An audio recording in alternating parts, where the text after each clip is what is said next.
واستكبر وكان من الكافرين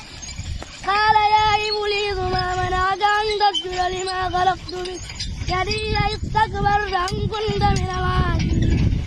قال أنا خير منه خلقتني من نار وخلقته من طين قال فاخرج منها فإنك رجيم وإن عليك لعنتي إلى يوم